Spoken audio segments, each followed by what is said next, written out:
ہمارے درمیان صرف کیا۔ اسی کے ساتھ ہم فضیلت الشیخ جناب عبدالرحیم سراجی حفیظ اللہ جو مسجد نور جوشی کالونی کے امام و خطیب ہے سے مؤدبانہ اور عاجزانہ گزارش کرتے ہیں کہ آپ ہم طلبہ جامعہ سید نذیر حسین محدث دہلوی کو اپنے قیمتی نصیحتوں سے بہرہ فرمائیں۔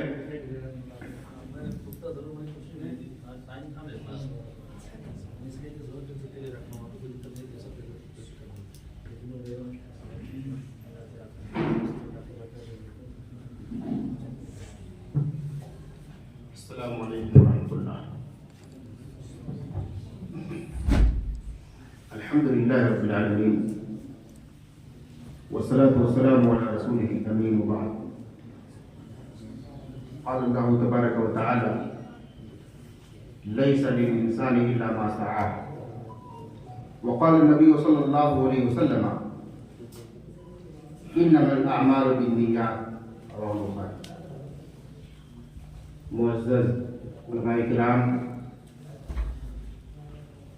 صدر محترم، عزیز طلباء، میں نے قرآن پاک کی ایک آیت کا ٹکڑا آپ کے سامنے پیش کیا ہے اور جناب محمد رسول اللہ صلی اللہ علیہ وسلم کے فرامین میں سے ایک فرمان صحیح بخاری کی پہلی روایت کا ٹکڑا میں نے آپ کے سامنے پیش کیا ہے۔ الحمدللہ یہ سنجیدگی، متانت، انتظام اور محنت لگن دیکھ کر کے طبیعت خوش ہے۔ یقیناً احساس ہوا کہ آپ تمام طلباء نے محنت کی ہے اور وہ تمام طلباء جن کا نام درج تھا کہ 19 طلباء شرکت کریں گے، الحمدللہ 100% رزلٹ آپ نے کیا ہے۔ بعض اداروں میں ہوتا یہ ہے کہ نام لکھوا لیتے ہیں لیکن عین ٹائم پر کچھ طلباء یاد نہ کرنے کی وجہ سے نکل جاتے ہیں آئین میں، لیکن آپ تمام طلباء نے کافی محنت کی ہے، خوشی کی بات ہے، اور آپ کی محنت کو دیکھ کر کے اس بات کا بھی احساس ہوتا ہے کہ الحمدللہ آپ کے اساتذہ بڑے مخلص ہیں آپ کے تئیں۔ انہوں نے بھی کافی محنت کی ہے اور حقیقی معلوم ہے کچھ سالوں سے احساس ہو رہا ہے کہ جو اساتذہ کی ٹیم آپ اس ادارے سے جڑی ہوئی ہے وہ ماشاءاللہ کافی محنتی ہے وہ ٹیم، اور یہ لوگ ہمیشہ ہر وقت کوشاں رہتے ہیں کہ طلباء کو بہتر سے بہتر بنایا جائے اور انتظامی امور کو بہتر بنایا جائے۔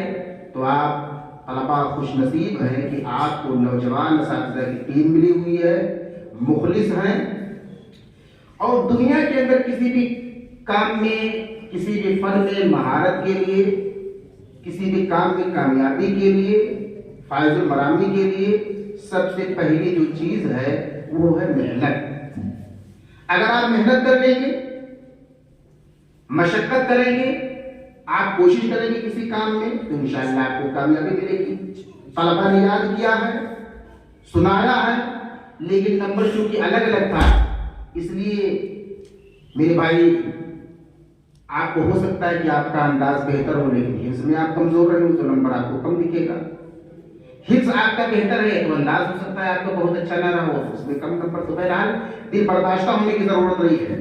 آپ کے اندر اگر کوالٹی ہے، آپ کے اندر اگر صلاحیت ہے تو نمبر اگرچہ آپ کا نہ آئے کوئی بات نہیں ہے، لیکن اگر آپ کے اندر کوالٹی اور صلاحیت ہے تو انشاءاللہ یہاں نہ صحیح آپ کو کہیں اور اس کا بینیفٹ اور فائدہ ملنا ہی بالکل ضروری ہے۔ تو دنیا میں کسی بھی جگہ، کسی بھی فن میں کامیابی کے لیے جس چیز کی ضرورت ہے سب سے پہلے وہ ہے کیا؟ محنت۔ الحمدللہ آپ لوگوں نے محنت کی ہے اور مزید محنت کیجیے، اپنے ادارے کا نام روشن کیجیے اور اساتذہ کا نام روشن کیجیے۔ اور یہ بظاہر آپ کو ادارہ چھوٹا دکھ رہا ہے، بظاہر تعداد طلبہ کی کم ہے، لیکن ابھی اوپر میں بات کر رہا تھا سونے کی تعداد کم ہوتی ہے۔ میرے بھائی احباب، علماء کرام، ہم خوش نصیب ہیں کہ اس چھوٹے سے ادارے میں اس وقت موجود ہیں اور یہ ادارہ آل انڈیا پیمانے پر نہیں آل ورلڈ پیمانے پر الحمدللہ مشہور ہے، آل ورلڈ پیمانے پر مشہور ہے۔ اللہ تبارک و تعالیٰ نے اس ادارے کو عزت بخشی ہے، اس ادارے میں پڑھانے والوں کی قدر ہوتی ہے، جہاں جاتے ہیں ان کی عزت ہوتی ہے، آدمی کرسی چھوڑ کے ہٹ جاتا ہے، بڑی قدر ہے الحمدللہ، بڑی خوشی کی بات ہے۔ تو میرے بھائی ہم سونا، تو سونے کی قدر سونا جانتا ہے، آپ محنت کیجیے۔ اور جو میں نے روایت کا ٹکڑا آپ کے سامنے پیش کیا ہے وہ اس لیے کہ امیر المومنین فی الحدیث امام بخاری رحمۃ اللہ علیہ نے صحیح بخاری کی شروعات نہ کلمہ شہادت سے، نہ نماز کی کسی روایت سے، نہ کلمہ توحید سے، نہ کسی اور سے، جو جناب محمد رسول اللہ صلی اللہ علیہ وسلم کی حدیث ذکر کی ہے، وہ سب سے پہلی حدیث ہے انما الاعمال بالنیات۔ جو لوگ پڑھے ہوں گے علماء کرام پڑھاتے ہیں، میں نے بھی پڑھا ہے، ہمارے اساتذہ نے پڑھایا ہے۔ دیکھیے خلوص سب سے پہلے ضروری ہے، الخلوص قبل فلوس، خلوص جو ہے فلوس سے پہلے ہونا چاہیے۔ اس لیے کوئی بھی ہم کام کریں خلوص ضروری ہے۔ ہم نے کلمہ پڑھ لیا، منافقین کلمہ بھی پڑھتے تھے، نماز بھی پڑھتے تھے، زکوٰۃ بھی دیتے تھے اور خانہ کعبہ کا طواف بھی کرتے تھے، لیکن چونکہ ان کے اندر خلوص نہیں تھا، للہیت نہیں تھی، ان کی نیتوں میں فتور تھا، نیت ان کی صاف نہیں تھی، اس وجہ سے وہ منافق کہلائے۔ تو میرے احباب، ہم اساتذہ کے اندر بھی خلوص ہونا چاہیے، ہم طلبہ کے اندر بھی خلوص ہونا چاہیے۔ اور میں یہ کہا کرتا ہوں کہ علماء کرام کہیں بھی رہیں، جس پل تک رہیں، جس سیکنڈ اور منٹ تک رہیں، پوری یکسوئی اور پوری اخلاص و للہیت خلوص کے ساتھ کام کریں۔ اگر آپ کو لگ رہا ہے کہ آپ کو بدلہ یہاں والے نہیں دے پا رہے ہیں، تو انشاءاللہ کہیں اگر آپ جانیں گے تو عزت کے ساتھ ساتھ آپ کو رفعت و بلندگی بھی ملے گی اور انشاءاللہ آپ کو بینیفٹ بھی ملے گا۔ بس سب سے ضروری جو چیز ہے وہ یہ ہے کہ محنت کے ساتھ ساتھ آپ کے دل و دماغ میں، طلبہ، اساتذہ، ذمہ داران، سب کے ذہن و دماغ میں سب سے زیادہ جو ضروری چیز ہے وہ ہے اخلاص۔ اگر اخلاص نہیں ہے تو میرے بھائی خلوص کے بغیر آپ کا کوئی عمل ناقابل قبول ہے، اللہ کی بارگاہ میں کوئی عمل قبول نہیں کیا جائے گا۔ اس لیے خلوص اور للہیت اللہ تبارک و تعالیٰ کی خاطر اور آپ کوئی کام کریں۔ ہم جڑے ہوئے ہیں، ہم علماء، میں کہا کرتا ہوں کہ ہم علماء کا طبقہ جو اس وقت مساجد، مدارس، جامعات سے جڑے ہوئے ہیں، اس وقت کا بہت بڑا جہاد ہے، بہت بڑی قربانی ہے۔ ورنہ یہ جو اساتذہ آپ کے سامنے نظر آ رہے ہیں، یہ کہیں بھی جائیں اور کندھا لگا دیں تو جو تنخواہ جو شرعی مساجد اور مدارس اور جامعات والے دیتے ہیں اس سے زیادہ وہ کمائیں گے، لیکن ادارے سے جڑے رہنا، منسلک رہنا اور ادارے میں کام کرنا، مساجد اور جامعات سے جڑے رہنا، یہ بہت بڑی ان کی قربانی اللہ قبول فرمائے۔ بہرحال میں لمبی گفتگو نہیں کروں گا، آپ دو چیز یاد رکھیں، کامیابی کے لیے محنت سب سے زیادہ ضروری ہے، اور دنیا ہو یا دین ہو، اگر آدمی خلوص اور للہیت سے یا یکسوئی کے ساتھ کام نہیں کرتا ہے، کسان بھی کامیابی نہیں حاصل کر سکتا ہے اگر اس کے اندر خلوص نہیں ہے، دل جمعی نہیں ہے۔ تو دلچسپی، دل جمعی، خلوص اور للہیت دینی دنیاوی دونوں کامیابی کے لیے ضروری ہے۔ بس اللہ سے دعا ہے اللہ تبارک و تعالیٰ ہماری محنتوں کو، مشقتوں کو، کوششوں کو، کاوشوں کو قبول فرمائے۔ اللہ تبارک و تعالیٰ ہم طلباء کو، اساتذہ کو، جو بھی ادارے اور جامعات سے جڑے ہوئے ہیں، بہت بڑی مصیبت آنے والی ہے میرے بھائی، آنے والے وقت میں اس انڈیا کی سرزمین پہ مساجد کے ساتھ ساتھ جامعات پر بھی نظر ہے، مدرسوں پر بھی نظر ہے، کورٹ اور کچہری میں مدرسوں پر تبصرہ ہوتا ہے یہاں کیا ہو رہا ہے، یہ عربی پڑھنے والے اساتذہ یہ انگلش میتھ کیسے پڑھا رہے ہیں، وہ کنفیوز ہیں کہ ادارے میں ہوتا کیا ہے۔ جو کچھ بھی ہے ہم جڑے رہیں، اللہ سے دعا کرتے رہیں، اللہ تبارک و تعالیٰ ہماری حفاظت فرمائے، مسلمانوں کی حفاظت فرمائے، مساجد اور مدارس کی حفاظت فرمائے، اور اللہ تبارک و تعالیٰ ہم تمام لوگوں کو ہر کام خلوص و للہیت کے ساتھ ساتھ، محنت مشقت کے ساتھ ساتھ اللہ تبارک و تعالیٰ ہمارے اندر وہ جذبہ پیدا فرمائے، اور ہمیں دعا کریں کہ اللہ تبارک و تعالیٰ ہم جو کچھ بھی کام کریں اللہ تو اپنے بارگاہ میں اسے شرف قبولیت کا درجہ بخش۔ آمین۔ اقول قولی ھذا استغفر اللہ لی ولکم۔ السلام علیکم ورحمۃ اللہ۔ وعلیکم السلام ورحمۃ اللہ وبرکاتہ۔ جزاکم اللہ خیر و احسن الجزاء۔ یہ تھے فضیلت الشیخ عبدالرحیم سراجی حفظہ اللہ، جو مسجد نور جوشی کالونی کے امام و خطیب ہیں، شیخ نے مختصر سے وقت میں ہمارے سامنے بہت سی قیمتی باتیں رکھی. اللہ رب العالمین آپ کو جزائے خیر دے. ہم ان کے بعد فضیلت الشیخ عبدالغنی مدنی حفظہ اللہ جو جامعہ ریاض العلوم کے ایک بزرگ استاد ہیں سے نہایت ہی مؤدبانہ اور عاجزانہ گزارش کرتے ہیں کہ آپ ہم طلبہ کو اپنے قیمتی نصیحتوں سے نوازیں. اللہ رب العالمین آپ کو جزائے خیر دے.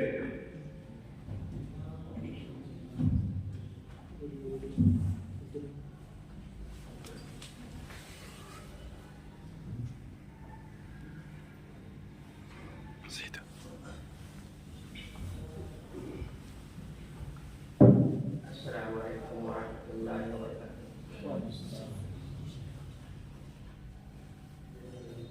الحمدللہ رب العالمین والصلاة والسلام علی رسولہ الکریم اما بعد.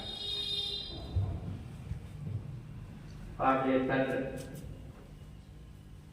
اساتذہ اکرام، مہمان کرام، عزیز طلبہ،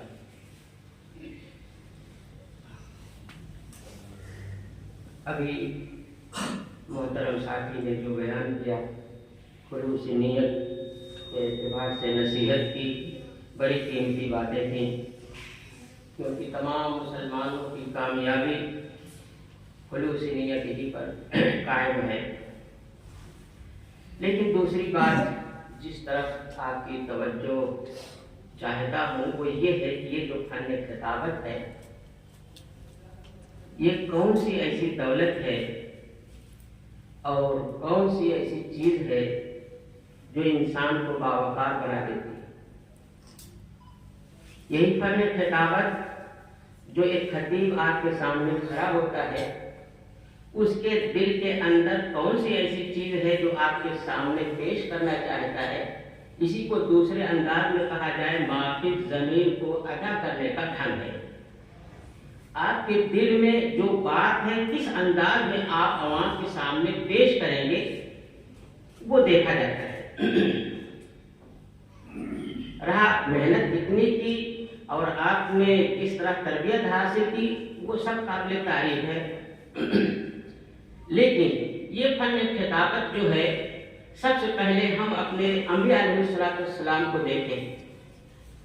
اللہ تبارک و تعالیٰ جب بھی پیغام ان کے پاس یا وحی بھیجتا ہے تو اس کے القاء کا ڈھنگ، بیان کرنے کا طریقہ سارے انبیاء علیہ السلام میں ہے. صرف موسیٰ علیہ السلام نے اپنی عاجزی ظاہر کی. وَيَضِيقُ صَدْرِي لَا يَنطَلِقُ لِسَانِي، یہ شکایت کی نہیں کی کہ میرا دل تنگ ہوتا ہے، میری زبان اچھی طرح نہیں چلتی ہے. اے پروردگار عالم اس امانت میں ہمارے بھائی کو بھی شریک بنا دیا. تو یہ فن خطابت ایسی چیز ہے کہ جو نبوت تک پہنچا دی. دعا کی اور اپنے بھائی کو اس معاملے میں شریک کرنے کے لیے اللہ سے دعا مانگی اور یہ پیغام دیا. تو آپ اس معاملے کو سمجھیں، جس قوم میں خطیب نہ ہو وہ مردہ قوم ہے، اور بلکہ بعض دفعہ سلطنت پلٹ گئی کیونکہ ان کے درمیان کوئی اچھا بولنے والا ہی نہیں تھا. اور بیان کرنے کا طریقہ ایسا ہوتا ہے بعض دفعہ آپ کو انعام مل سکتا ہے اور بعض دفعہ سزا مل سکتی ہے. جیسے کہ ایک بادشاہ کا خواب آپ کے سامنے بطور عبرت بیان کرتا ہوں. اس کی سچائی کہاں ہے تو وہ تو نہیں پتا، لیکن ایک بادشاہ نے خواب دیکھا کہ اس کے 32 دانت اسی کے سامنے گر پڑے، ٹوٹ کر گر پڑے. تعبیر کرنے والے کو بلایا گیا، خواب کی تعبیر میں جو ماہر ان کو بلایا گیا. ایک شخص کھڑا ہوتا ہے یہاں بیان کرتا ہے کہ اے بادشاہ سلامت، آپ کے سارے رشتہ دار آپ کے سامنے مر جائیں گے. اب اس کو بڑا غصہ آیا، کتنے ہمارے سارے رشتہ داروں تمہارے سامنے ہی مار ڈالا، اور اس کو سزا دی. دوسرا شخص آیا، کہا کہ بادشاہ کے سامنے بیان کر. اس نے طرز کو، جو طرز بیان کرنے کا طرز وہ بدل دیا. اب اس نے کیا کہنا شروع کیا، بادشاہ سلامت مبارک ہو، آپ کی عمر آپ کے رشتہ داروں میں سب سے زیادہ ہے، کیا کہنا ہے. بات وہی ہے، حقیقت پیش کیا اس نے وہی چیز جو پہلے نے پیش کیا تھا، لیکن طرز بدل دیا اور ایسا ہو ویسا ہو اس کو انعامات سے نواز دیا۔ تو یہ ہے طریقہ۔ تو آپ کس انداز میں اپنے ماتے ضمیر کو سامنے رکھیں گے کہ دلچسپ بھی ہو، لوگ سنیں، ایسا نہ ہو کہ سوتے رہ جائیں اور آپ بیان کر کے فارغ ہو جائیں۔ تو یہ ساری چیزیں آپ کے اندر ہونی چاہیے، اور اللہ تعالیٰ ہم سب کو اس فن سے واقفیت اور اس میں مہارت حاصل کرنے کی توفیق دے دے۔ جیسے موجودہ دور میں جو حکومت ہے، جھوٹ بولنے کا جو طریقہ اس کو معلوم ہے، شاید دنیا میں اس سے بڑا جھوٹا کوئی ہو ہی نہیں سکتا ہے۔ کس انداز میں جھوٹ کا پلندہ بناتا ہے اور اسی پر کوئی حکومت قائم کرتی ہے۔ تو یہ بھی بیان کرنے کا انداز ہے کہ غلط چیز کو ایک صحیح ڈھانچے میں رکھ دیا جائے، ہے کہ نہیں؟ ایک بات بیان جادو ہے، دو مرحلہ بیان کیا گیا ہے جادو، یعنی ایک تو صحیح کو صحیح پیش کرنا، اور ایک یہ ہے کہ غلط چیز کو صحیح ڈھانچے میں رکھ دینا۔ اس طرح سے نہیں ہونا چاہیے، حق کو باطل کے خلاف ہونا چاہیے۔ تو بعض دفعہ اس طرح سے بھی ہوتا ہے کہ جھوٹ بول کر کے اس طرح ہم آپ کے سامنے کر دیتے کہ سارے لوگ سمجھتے شاید یہی سچ ہے، حقیقت ان کے سامنے آ نہیں پاتی ہے۔ تو دیکھیے کس طرح سے، اور بعض شاعروں کو اگر آپ دیکھیں کہ جس قوم میں جس برادری میں شاعر نہیں ہوا کرتے تھے، وہ اس برادری کو جانا ہی نہیں لوگوں نے۔ تو جس چیز سے ہم لوگ جڑے ہوئے ہیں اور جس فن کے ساتھ یہاں پر آج آپ مشاقی کر رہے ہیں، یہ بہت ہی عمدہ فن ہے۔ اللہ تعالیٰ ہم سب کو اس کو سمجھنے کی توفیق عنایت کر دے اور آپ کو آگے بڑھائے اور آپ کو ترقیاں دے، مدرسے کو بھی اور تمام اساتذہ کرام جنہوں نے محنت کی، اللہ تعالیٰ ان سب کو اپنے رحم و کرم میں رکھے، حفاظت فرمائے، اور ہر طرح کی اللہ تبارک و تعالیٰ آپ کے لیے آسانیاں پیدا فرمائے۔ وآخر دعوانا